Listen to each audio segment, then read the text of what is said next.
श्री लक्ष्मी अष्टोत्तर शतनाम स्तोत्रम्। देव्युवाच देवदेव महादेव त्रिकालज्ञ महेश्वर करुणाकर देवेश भक्तानुग्रहकारक। अष्टोत्तरशतं लक्षम्याः श्रोतुमिच्छामि तत्त्वतः। ईश्वर उवाच देवी साधो महाभागे महाभाग्यप्रदायकम् सर्वैश्वर्यकरं पुण्यं सर्वपापप्रणाशनम् सर्वदारिद्र्यशमनम् श्रवणाद् भुक्तिमुक्तिदम् राजवश्यकरं दिव्यम्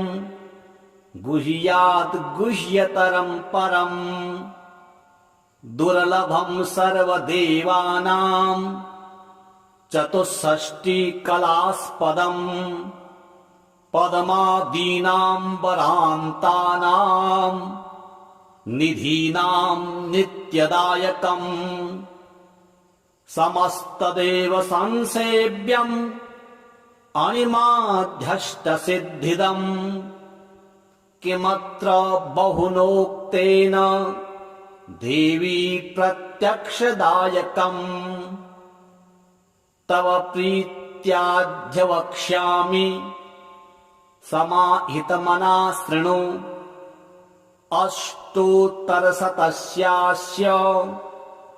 महालक्ष्मीस्तु देवता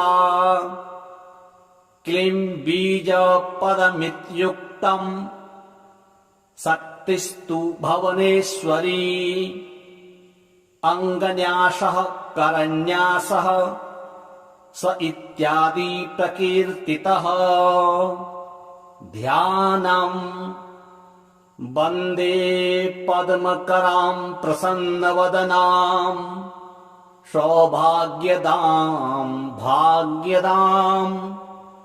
हस्ताभ्यामभयप्रदां मणिगणैः नानाविधैः भूषितां भक्ताभीष्टफलप्रदां हरिहर ब्रह्मादिभिः सेविताम् पार्श्वे पङ्कजशङ्खपद्मनिधिभिः युक्तां सदा शक्तिभिः सरसिजनिलये सरोजहस्ते धवलतरांशुकगन्धमाल्यशोभे भगवति हरिवल्लभे मनोज्ञे त्रिभुवन भूतिकरि प्रसीद मह्यम्। ॐ प्रकृतिं विकृतिं विद्यां सर्वभूतहितप्रदां श्रद्धां विभूतिं सुरभिं नमामि परमात्मिकम्। वाचं पद्मालयां पद्मां शुचिं स्वाहां स्वधां सुधां धन्यां हिरण्यमयीं लक्ष्मीं नित्यपुष्टां विभावरीम् अदितिं च दितिं दीप्तां वसुधां वसुधारिणीं नमामि कमलां कान्तां क्षमां क्षीरोदसंभवाम् अनुग्रहपरां बुद्धिं अनघां हरिवल्लभाम्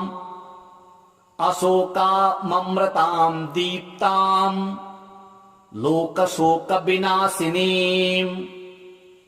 नमामि धर्मनिलयां करुणां लोकमातरम्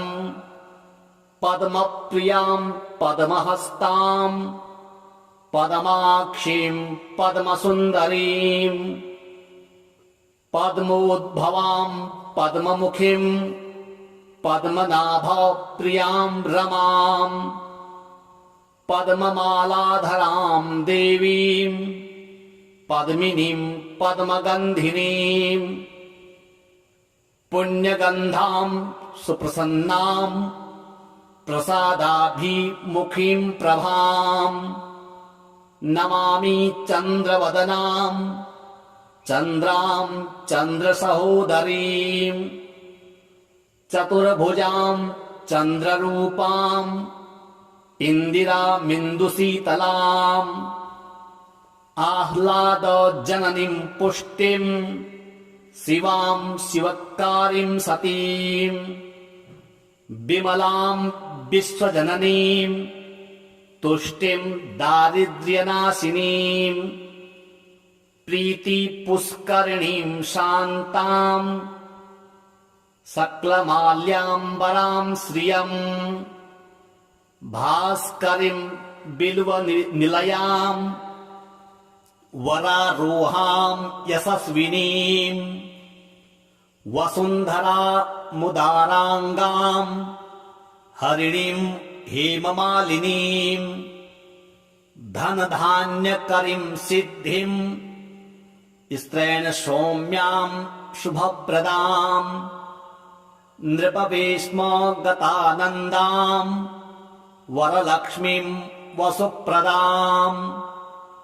शुभां हिरण्यप्राकारां समुद्रतनयां जयां नमामि मङ्गलां देवीं विष्णुवक्षस्थलस्थितां विष्णुपत्नीं प्रसन्नाक्षीं नारायणसमाश्रितां दारिद्र्यध्वंसिनीं देवीं सर्वोपद्रववारिणीं नवदुर्गां महाकालीं ब्रह्मविष्णुशिवात्मिकां त्रिकालज्ञानसम्पन्नां नमामि भुवनेश्वरीं लक्ष्मीं क्षीरसमुद्रजाज तनयां श्रीरङ्गधामेश्वरीं दासीभूतसमस्तदेववनितां लोकैकदीपाङ्कुरां श्रीमन्मन्दकटाक्षलब्धविभवद् ब्रह्मेन्द्रगङ्गाधरां त्वां विलोक्य कुटुम्बिनीं सरसिजां वन्दे मुकुन्दप्रियां मातर्नमामि कमले कमलायताक्षि श्रीविष्णुधृतकमलवासिनि विश्वमातः क्षीरोदजे कमलकोमलगर्भगौरी लक्ष्मी प्रसीद सततं समतां शरण्ये त्रिकालं यो जपेत् विद्वान् षण्मासं विजितेन्द्रियः दारिद्र्यध्वंसनं कृत्वा सर्वमाप्नोत यत्नतः देवी नाम सहस्रेषु पुण्यम् अष्टोत्तरं शतं येन श्रियमवाप्नोति कोटिजन्मदरिद्रतः भृगुवारे शतं धीमान् पठेत् वत्सरमात्रकम् अष्टैश्वर्यमवाप्नोति कुबेर इव भूतले दारिद्र्यमोचनं नाम स्तोत्रम् अम्बापरं शतं येन स्त्रियमवाप्नोति कोटिजन्मदरिद्रतः भुक्त्वा तु विपुलान् भोगान् सायुज्यमाप्नुयात् प्रातः काले पठेन्नित्यम् सर्वदुःखोपशान्तये पठन्तो चिन्तयेद्देवीं सर्वाभरण देव्युवाच देवदेव महादेव त्रिकालज्ञ महेश्वर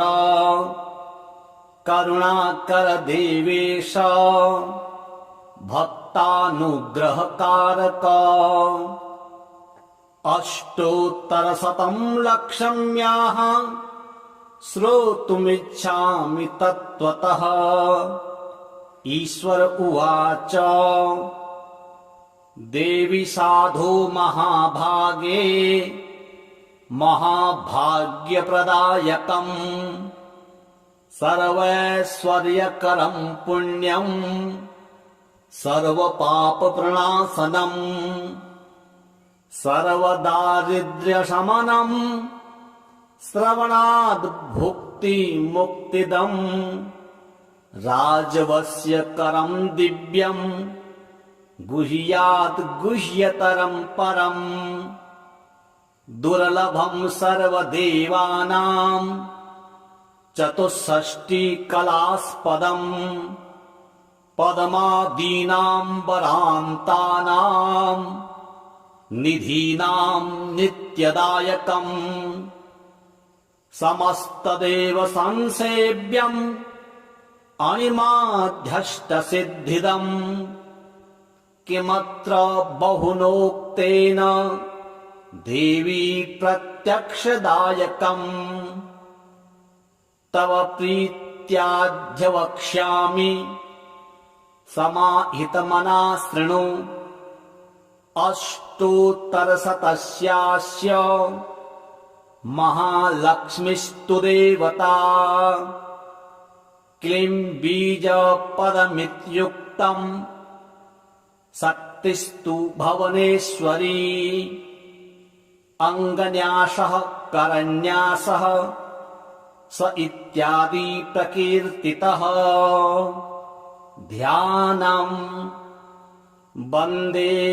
पद्मकरां प्रसन्नवदनां सौभाग्यदां भाग्यदां हस्ताभ्याम् अभयप्रदां मणिगणैः नानाविधैः भूषिताम् भक्ताभीष्टफलप्रदां हरिहर ब्रह्मादिभिः सेविताम् पार्श्वे पङ्कजशङ्खपद्मनिधिभिः युक्तां सदा शक्तिभिः सरसिजनिलये सरोजहस्ते धवलतरांशुकगन्धमाल्यशोभे भगवति हरिवल्लभे मनोज्ञे त्रिभुवन भूतिकरि प्रसीद मह्यम्। ॐ प्रकृतिं विकृतिं विद्यां सर्वभूतहितप्रदां श्रद्धां विभूतिं सुरभिं नमामि परमात्मिकम्। वाचं पद्मालयां पद्मां शुचिं स्वाहां स्वधां सुधां धन्यां हिरण्यमयीं लक्ष्मीं नित्यपुष्टां विभावरीम् अदितिं च दितिं दीप्तां वसुधां वसुधारिणीं नमामि कमलां कान्तां क्षमां क्षीरोदसंभवाम् अनुग्रहपरां बुद्धिं अनघां हरिवल्लभाम् अशोकाममृतां दीप्तां लोकशोकविनाशिनीं नमामि धर्मनिलयां करुणां लोकमातरम् पद्मप्रियां पद्महस्तां पद्माक्षीं पद्मसुन्दरीं पद्मोद्भवां पद्ममुखीं पद्मनाभप्रियां रमां पद्ममालाधरां देवीं पद्मिनीं पद्मगन्धिनीं पुण्यगन्धां सुप्रसन्नां प्रसादाभिमुखीं प्रभां नमामि चन्द्रवदनां चन्द्रां चन्द्रसहोदरीं चतुर्भुजां चन्द्ररूपां इन्दिरामिन्दुशीतलाम् आह्लादजननीं पुष्टिं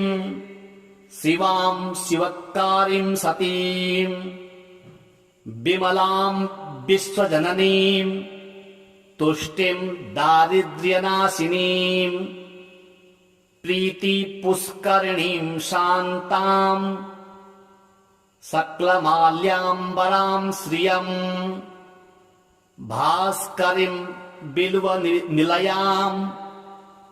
वरारोहां यशस्विनीं वसुन्धरा मुदाराङ्गां हरिणीं हेममालिनीं धनधान्यकरीं सिद्धिं स्त्रैण सौम्यां शुभप्रदां नृपवेश्मगतानन्दां वरलक्ष्मीं वसुप्रदां शुभां हिरण्यप्राकारां समुद्रतनयां जयां नमामि मङ्गलां देवीं विष्णुवक्षस्थलस्थितां विष्णुपत्नीं प्रसन्नाक्षीं नारायणसमाश्रितां दारिद्र्यध्वंसिनीं देवीं सर्वोपद्रववारिणीं नवदुर्गां महाकालीं ब्रह्मविष्णुशिवात्मिकां त्रिकालज्ञानसम्पन्नां नमामि भुवनेश्वरीं लक्ष्मीं क्षीरसमुद्रजाज तनयां श्रीरङ्गधामेश्वरीं दासीभूतसमस्तदेववनितां लोकैकदीपाङ्कुरां श्रीमन्मन्दकटाक्षलब्धविभवद् ब्रह्मेन्द्रगङ्गाधरां त्वां विलोक्य कुटुम्बिनीं सरसिजां वन्दे मुकुन्दप्रियाम् मातरनमामि कमले कमलायताक्षि श्रीविष्णुधृतकमलवासिनि विश्वमातः क्षीरोदजे कमलकोमलगर्भगौरी लक्ष्मी प्रसीद सततं समतां शरण्ये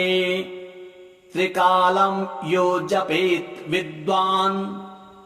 षण्मासं विजितेन्द्रियः दारिद्र्यध्वंसनं कृत्वा सर्वमाप्नोति यत्नतः देवी नाम सहस्रेषु पुण्यम् अष्टोत्तरं शतं येन श्रियमवाप्नोति कोटिजन्मदरिद्रतः भृगुवारे शतं धीमान् पठेत् वत्सरमात्रकम् अष्टैश्वर्यमवाप्नोति कुबेर इव भूतले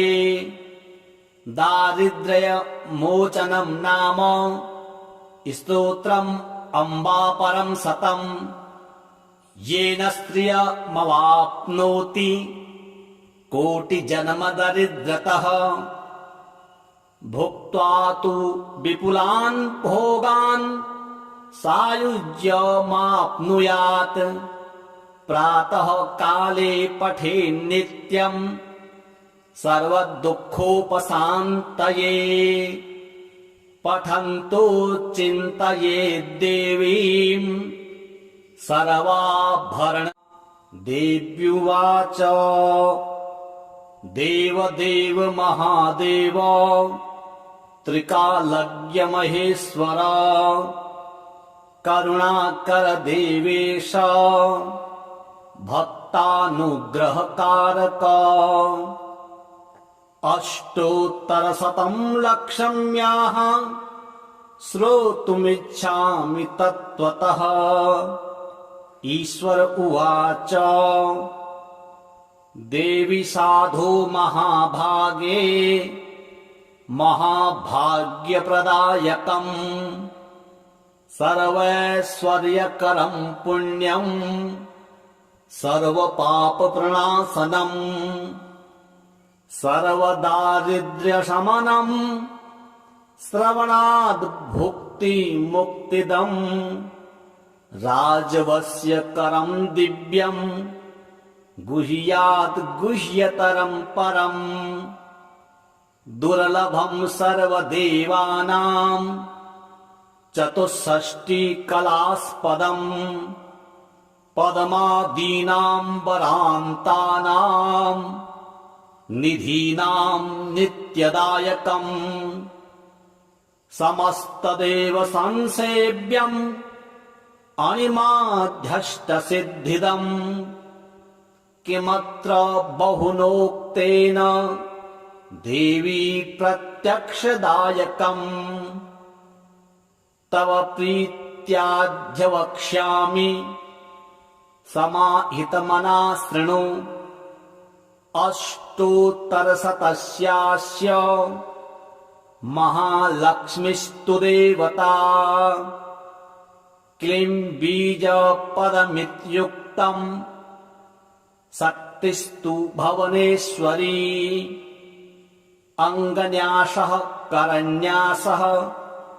स इत्यादि प्रकीर्तितः ध्यानम् वन्दे पद्मकराम् प्रसन्नवदनाम् सौभाग्यदाम् भाग्यदाम् हस्ताभ्याम् अभयप्रदाम् मणिगणैः नानाविधैः भूषिताम् भक्ताभीष्टफलप्रदाम् हरिहर ब्रह्मादिभिः सेविताम् पार्श्वे पङ्कजशङ्खपद्मनिधिभिः युक्ताम् सदा शक्तिभिः सरसिजनिलये सरोजहस्ते धवलतरांशुकगन्धमाल्यशोभे भगवति हरिवल्लभे मनोज्ञे त्रिभुवनभूतिकरि प्रसीद मह्यम् ॐ प्रकृतिम् विकृतिम् विद्याम् सर्वभूतहितप्रदाम् श्रद्धाम् विभूतिम् सुरभिम् नमामि परमात्मिकम् वाचम् पदमालयाम् पदमाम् शुचिम् स्वाहाम् स्वधाम् सुधाम् धन्याम् हिरण्यमयीम् लक्ष्मीम् नित्यपुष्टाम् विभावरीम् अदितिम् च दितिम् दीप्ताम् वसुधाम् वसुधारिणीम् नमामि कमलाम् कान्ताम् क्षमाम् क्षीरोदसम्भवाम् अनुग्रहपराम् बुद्धिम् अनघाम् हरिवल्लभाम् अशोकाममृताम् दीप्ताम् लोकशोकविनाशिनीम् नमामि धर्मनिलयाम् करुणाम् लोकमातरम् पद्मप्रियाम् पद्महस्ताम् पद्माक्षीम् पद्मसुन्दरीम् पद्मोद्भवाम् पद्ममुखीम् पद्मनाभप्रियाम् रमाम् पद्ममालाधराम् देवीम् पद्मिनीम् पद्मगन्धिनीम् पुण्यगन्धाम् सुप्रसन्नाम् प्रसादाभिमुखीम् प्रभाम् नमामि चन्द्रवदनाम् चन्द्राम् चन्द्रसहोदरीम् चतुर्भुजाम् चन्द्ररूपाम् इन्दिरामिन्दुशीतलाम् आह्लादजननीम् पुष्टिम् शिवाम् शिवकारीम् सतीम् विमलाम् विश्वजननीम् तुष्टिम् दारिद्र्यनाशिनीम् प्रीतिपुष्करिणीम् शान्ताम् सकलमाल्याम्बराम् श्रियम् भास्करीम् बिल्वनिलयाम् वरारोहाम् यशस्विनीम् वसुन्धरा मुदाराङ्गाम् हरिणीम् हेममालिनीम् धनधान्यकरीम् सिद्धिम् स्त्रेण सौम्याम् शुभप्रदाम् नृपवेश्म गतानन्दाम् वरलक्ष्मीम् वसुप्रदाम् शुभाम् हिरण्यप्राकाराम् समुद्रतनयाम् जयाम् नमामि मङ्गलाम् देवीम् विष्णुवक्षस्थलस्थिताम् विष्णुपत्नीम् प्रसन्नाक्षीम् नारायणसमाश्रिताम् दारिद्र्यध्वंसिनीम् देवीम् सर्वोपद्रववारिणीम् नवदुर्गाम् महाकालीम् ब्रह्मविष्णुशिवात्मिकाम् त्रिकालज्ञानसम्पन्नाम् नमामि भुवनेश्वरीम् लक्ष्मीम् क्षीरसमुद्रजाज तनयाम् श्रीरङ्गधामेश्वरीम् दासीभूतसमस्तदेववनिताम् लोकैकदीपाङ्कुराम् श्रीमन्मन्दकटाक्षलब्धविभवद् ब्रह्मेन्द्रगङ्गाधराम् त्वाम् विलोक्य कुटुम्बिनीम् सरसिजाम् वन्दे मुकुन्दप्रियाम् मातरनमामि कमले कमलायताक्षि श्रीविष्णुधृतकमलवासिनि विश्वमातः क्षीरोदजे कमलकोमलगर्भगौरी लक्ष्मी प्रसीद सततम् समताम् शरण्ये त्रिकालम् यो जपेत् विद्वान् षण्मासम् विजितेन्द्रियः दारिद्र्यध्वंसनम् कृत्वा सर्वमाप्नोत यत्नतः देवी नाम सहस्रेषु पुण्यम् अष्टोत्तरम् शतम् येन श्रियमवाप्नोति कोटिजन्मदरिद्रतः भृगुवारे शतम् धीमान् पठेत् वत्सरमात्रकम् अष्टैश्वर्यमवाप्नोति कुबेर इव भूतले दारिद्र्यमोचनम् नाम स्तोत्रम् अम्बापरम् शतम् येन श्रियमवाप्नोति कोटिजन्मदरिद्रतः भुक्त्वा तु विपुलान् भोगान् सायुज्यमाप्नुयात् प्रातः काले पठेन्नित्यम् सर्वदुःखोपशान्तये पठन्तो चिन्तयेद्देवीम् सर्वाभरण देव्युवाच देवदेव महादेव त्रिकालज्ञ महेश्वर करुणाकर देवेश भक्तानुग्रहकारक अष्टोत्तरशतम् लक्षम्याः श्रोतुमिच्छामि तत्त्वतः ईश्वर उवाच देवी साधो महाभागे महाभाग्यप्रदायकम् सर्वैश्वर्यकरम् पुण्यम् सर्वपापप्रणाशनम् सर्वदारिद्र्यशमनम् श्रवणाद् भुक्तिमुक्तिदम् राजवस्यकरम् दिव्यम् गुह्यात् गुह्यतरम् परम् दुर्लभम् सर्वदेवानाम् चतुष्षष्टिकलास्पदम् पद्मादीनाम् वरान्तानाम् निधीनाम् नित्यदायकम् समस्तदेव संसेव्यम् अणिमाध्यष्टसिद्धिदम् किमत्र बहुनोक्तेन देवी प्रत्यक्षदायकम् तव प्रीत्याद्य वक्ष्यामि समाहितमना शृणु अष्टोत्तरशतस्यास्य महालक्ष्मीस्तु देवता क्लीं बीजपदमित्युक्तम् शक्तिस्तु भुवनेश्वरी अङ्गन्यासः करन्यासः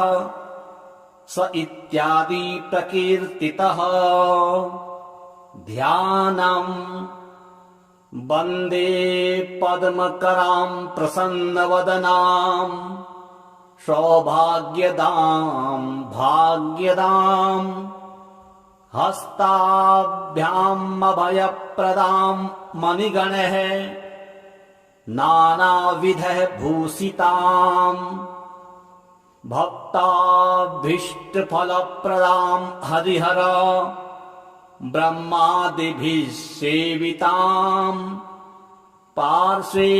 पङ्कजशङ्खपद्मनिधिभिः युक्तां सदा शक्तिभिः सरसिजनिलये सरोजहस्ते धवलतरांशुकगन्धमाल्यशोभे भगवति हरिवल्लभे मनोज्ञे त्रिभुवनभूतिकरि प्रसीद मह्यम् ॐ प्रकृतिं विकृतिं विद्यां सर्वभूतहितप्रदां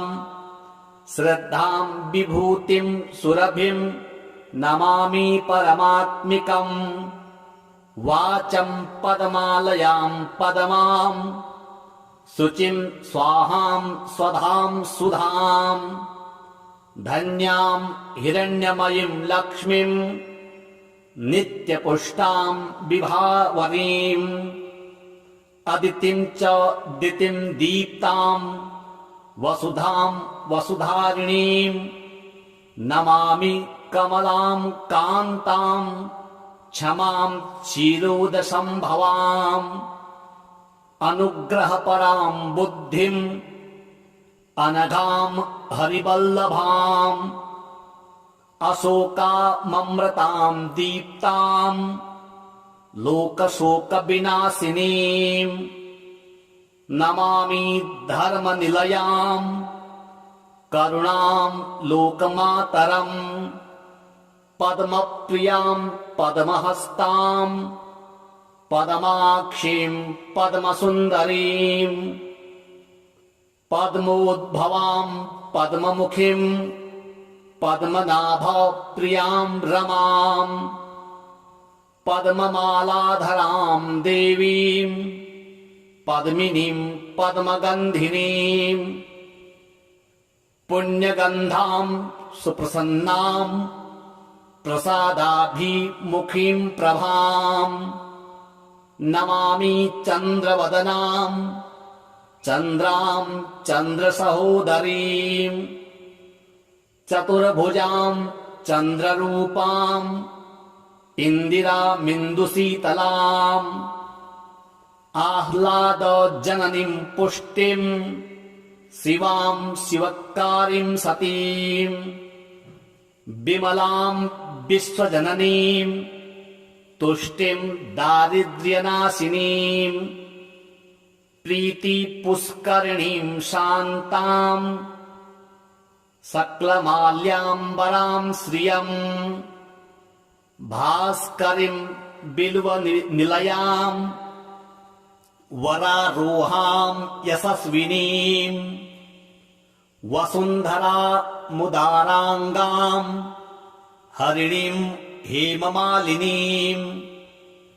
धनधान्यकरीं सिद्धिं स्त्रैण सौम्यां शुभप्रदां नृपवेश्मगतानन्दां वरलक्ष्मीं वसुप्रदां शुभां हिरण्यप्राकारां समुद्रतनयां जयां नमामि मङ्गलां देवीं विष्णुवक्षस्थलस्थितां विष्णुपत्नीं प्रसन्नाक्षीं नारायणसमाश्रितां दारिद्र्यध्वंसिनीं देवीं सर्वोपद्रववारिणीं नवदुर्गां महाकालीं ब्रह्मविष्णुशिवात्मिकां त्रिकालज्ञानसम्पन्नां नमामि भुवनेश्वरीं लक्ष्मीं क्षीरसमुद्रजाज तनयां श्रीरङ्गधामेश्वरीं दासीभूतसमस्तदेववनितां लोकैकदीपाङ्कुराम् श्रीमन्मन्दकटाक्षलब्धविभवद् ब्रह्मेन्द्रगङ्गाधरां त्वां विलोक्य कुटुम्बिनीं सरसिजां वन्दे मुकुन्दप्रियाम् मातर्नमामि कमले कमलायताक्षि श्रीविष्णुधृतकमलवासिनि विश्वमातः क्षीरोदजे कमलकोमलगर्भगौरी लक्ष्मी प्रसीद सततं समतां शरण्ये त्रिकालं यो जपेत् विद्वान् षण्मासं विजितेन्द्रियः दारिद्र्यध्वंसनं कृत्वा सर्वमाप्नोत यत्नतः देवी नाम सहस्रेषु पुण्यम् अष्टोत्तरं शतं येन श्रियमवाप्नोति कोटिजन्मदरिद्रतः भृगुवारे शतं धीमान् पठेत् वत्सरमात्रकम् अष्टैश्वर्यमवाप्नोति कुबेर इव भूतले दारिद्र्यमोचनं नाम स्तोत्रम् अम्बापरं शतं येन स्त्रियमवाप्नोति कोटिजन्मदरिद्रतः भुक्त्वा तु विपुलान् भोगान्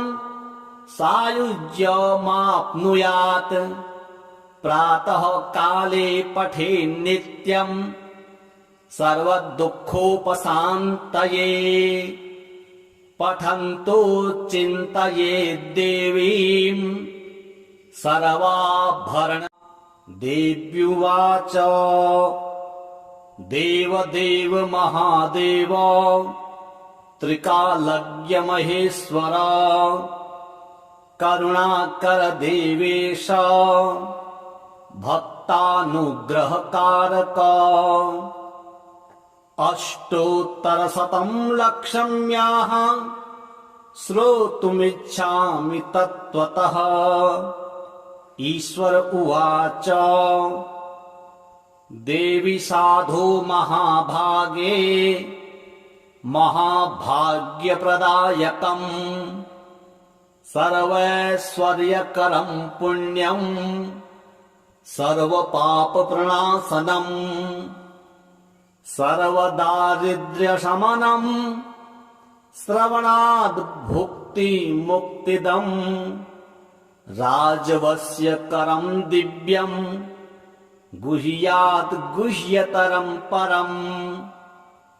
दुर्लभं सर्वदेवानां चतुष्षष्टिकलास्पदम् पद्मादीनां वरान्तानां निधीनां नित्यदायकम् समस्तदेव संसेव्यम् अणिमाध्यष्टसिद्धिदम् किमत्र बहुनोक्तेन देवी प्रत्यक्षदायकम् तव प्रीत्याद्य वक्ष्यामि समाहितमना शृणु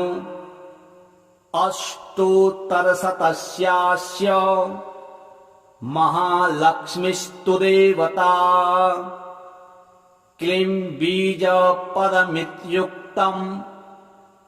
शक्तिस्तु भुवनेश्वरी अङ्गन्यासः करन्यासः स इत्यादि प्रकीर्तितः ध्यानम् वन्दे पद्मकरां प्रसन्नवदनां सौभाग्यदां भाग्यदां हस्ताभ्याम् अभयप्रदां मणिगणैः नानाविधः भूषितां भक्ताभीष्टफलप्रदां हरिहर ब्रह्मादिभिः सेवितां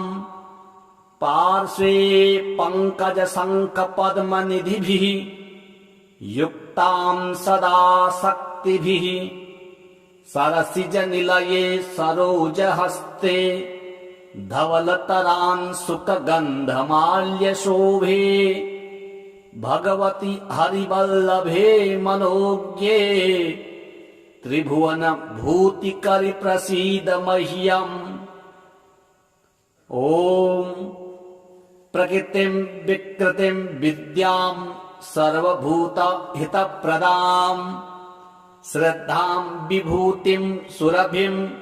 नमामि परमात्मिकम् वाचं पदमालयां पदमां शुचिं स्वाहां स्वधां सुधां धन्यां हिरण्यमयीं लक्ष्मीं नित्यपुष्टां विभावरीं अदितिं च दितिं दीप्तां वसुधां वसुधारिणीं नमामि कमलां कान्तां क्षमां क्षीरोदसंभवाम् अनुग्रहपरां बुद्धिम् अनघां हरिवल्लभाम् अशोकाममृतां दीप्तां लोकशोकविनाशिनीं नमामि धर्मनिलयां करुणां लोकमातरम् पद्मप्रियां पद्महस्तां पद्माक्षीं पद्मसुन्दरीं पद्मोद्भवां पद्ममुखीं पद्मनाभप्रियां रमां पद्ममालाधरां देवीं पद्मिनीं पद्मगन्धिनीं पुण्यगन्धां सुप्रसन्नां प्रसादाभिमुखीं प्रभां नमामि चन्द्रवदनां चन्द्रां चन्द्रसहोदरीं चतुर्भुजां चन्द्ररूपां इन्दिरामिन्दुशीतलाम् आह्लादजननीं पुष्टिं शिवां शिवकारीं सतीं विमलां विश्वजननीं तुष्टिं दारिद्र्यनाशिनीं प्रीतिपुष्करिणीं शान्तां सकलमाल्याम्बरां श्रियं भास्करीं बिल्वनिलयां वरारोहां यशस्विनीं वसुन्धरामुदाराङ्गां हरिणीं हेममालिनीं धनधान्यकरीं सिद्धिं स्त्रैण सौम्यां शुभप्रदां नृपवेश्मगतानन्दां वरलक्ष्मीं वसुप्रदां शुभां हिरण्यप्राकारां समुद्रतनयां जयां नमामि मङ्गलां देवीं विष्णुवक्षस्थलस्थितां विष्णुपत्नीं प्रसन्नाक्षीं नारायणसमाश्रितां दारिद्र्यध्वंसिनीं देवीं सर्वोपद्रववारिणीं नवदुर्गां महाकालीं ब्रह्म विष्णु शिवात्मिकां त्रिकालज्ञानसम्पन्नां नमामि भुवनेश्वरीं लक्ष्मीं क्षीरसमुद्रजाज तनयां श्रीरङ्गधामेश्वरीं दासीभूतसमस्तदेववनितां लोकैकदीपाङ्कुराम् श्रीमन्मन्दकटाक्षलब्धविभवद् ब्रह्मेन्द्र गङ्गाधराम् त्वां विलोक्य कुटुम्बिनीं सरसिजां वन्दे मुकुन्दप्रियाम् मातर्नमामि कमले कमलायताक्षि श्रीविष्णुधृतकमलवासिनि विश्वमातः क्षीरोदजे कमलकोमलगर्भगौरी लक्ष्मी प्रसीद सततं समतां शरण्ये त्रिकालं यो जपेत् विद्वान् षण्मासं विजितेन्द्रियः दारिद्र्यध्वंसनं कृत्वा सर्वमाप्नोत यत्नतः देवी नाम सहस्रेषु पुण्यम् अष्टोत्तरं शतं येन श्रियमवाप्नोति कोटिजन्मदरिद्रतः भृगुवारे शतं धीमान् पठेत् वत्सरमात्रकम् अष्टैश्वर्यमवाप्नोति कुबेर इव भूतले दारिद्र्यमोचनं नाम स्तोत्रम् अम्बापरं शतं येन स्त्रियमवाप्नोति कोटिजन्मदरिद्रतः भुक्त्वा तु विपुलान् भोगान् सायुज्यमाप्नुयात्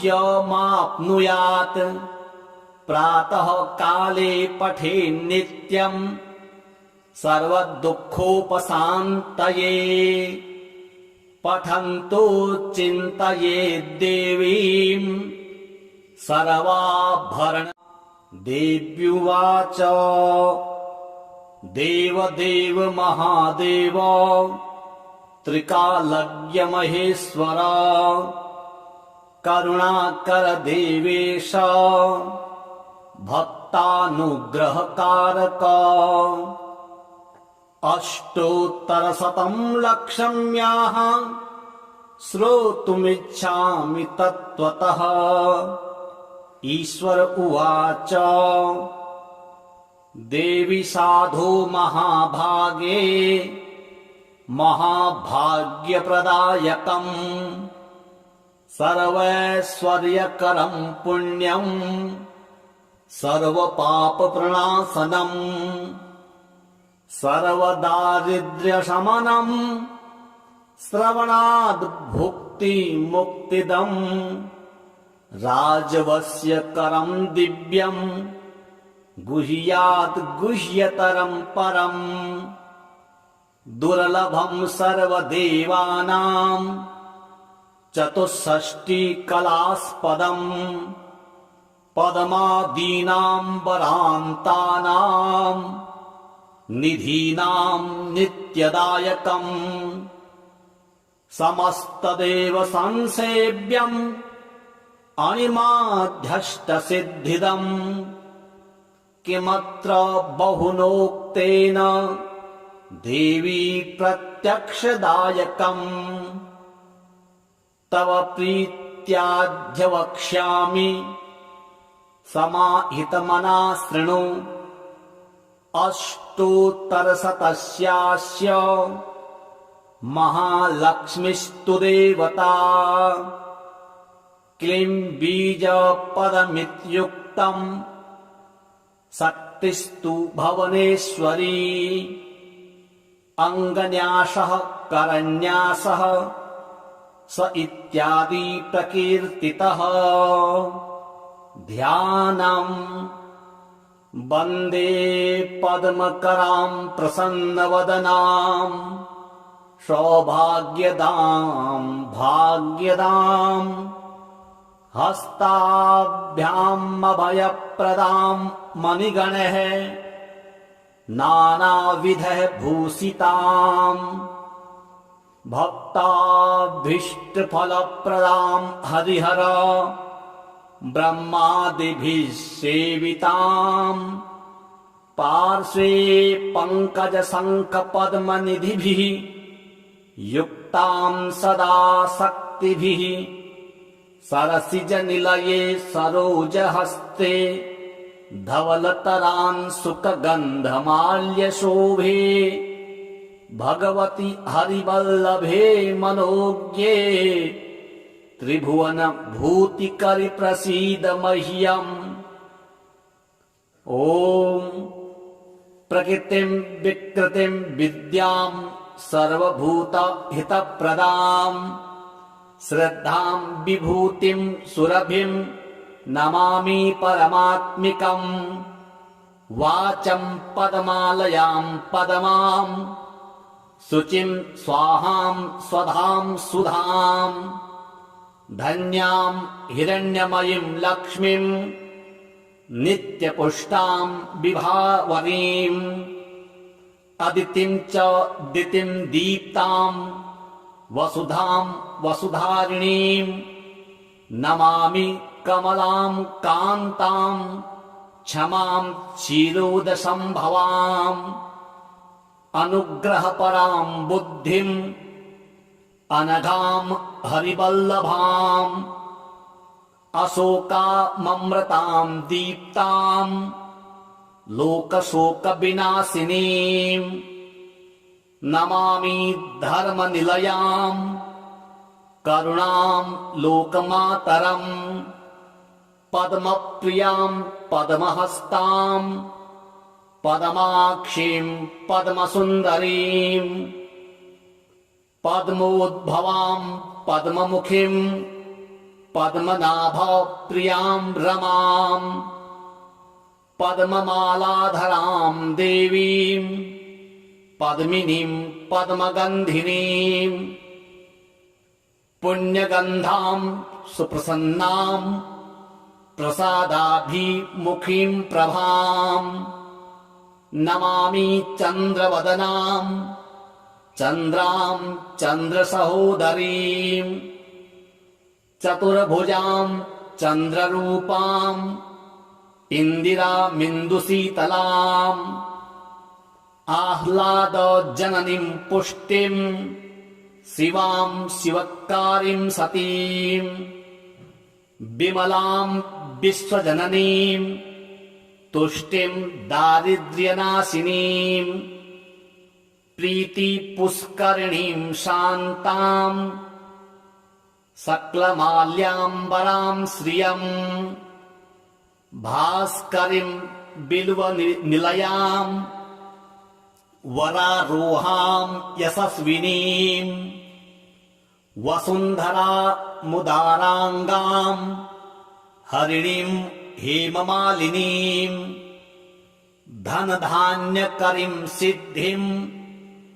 स्त्रैण सौम्यां शुभप्रदां नृपवेश्मगतानन्दां वरलक्ष्मीं वसुप्रदां शुभां हिरण्यप्राकारां समुद्रतनयां जयां नमामि मङ्गलां देवीं विष्णुवक्षस्थलस्थितां विष्णुपत्नीं प्रसन्नाक्षीं नारायणसमाश्रितां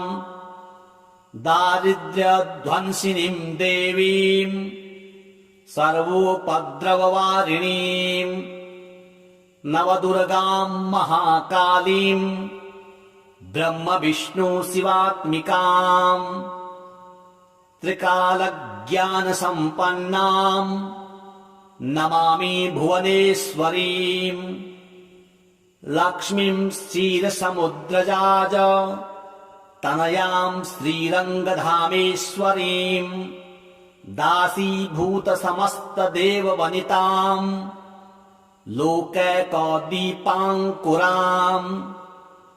श्रीमन्मन्दकटाक्षलब्धविभवद् ब्रह्मेन्द्र गङ्गाधराम् त्वाम् विलोक्य कुटुम्बिनीम् सरसिजाम् वन्दे मुकुन्द प्रियाम्। मातर नमामि कमले कमलायताक्षि श्रीविष्णु धृतकमलवासिनि विश्वमातः क्षीरोदजे कमल कोमल गर्भ गौरी लक्ष्मी प्रसीद सततम् समताम् शरण्ये। त्रिकालं यो जपेत् विद्वान् षण्मासं विजितेन्द्रियः दारिद्र्यध्वंसनं कृत्वा सर्वमाप्नोति यत्नतः। देवी नाम सहस्रेषु पुण्यम् अष्टोत्तरं शतम् येन श्रियमवाप्नोति कोटिजन्म दरिद्रतः। भृगुवारे शतं धीमान् पठेत् वत्सरमात्रकम् अष्टैश्वर्यमवाप्नोति कुबेर इव भूतले। दारिद्र्यमोचनं नाम स्तोत्रम् अम्बापरं शतम् येन श्रियमवाप्नोति कोटिजन्म दरिद्रतः। भुक्त्वा तु विपुलान् भोगान् सायुज्यमाप्नुयात्। प्रातः काले पठेन्नित्यम् सर्वदुःखोपशान्तये। पठन्तो चिन्तयेद्देवीम् सर्वाभरण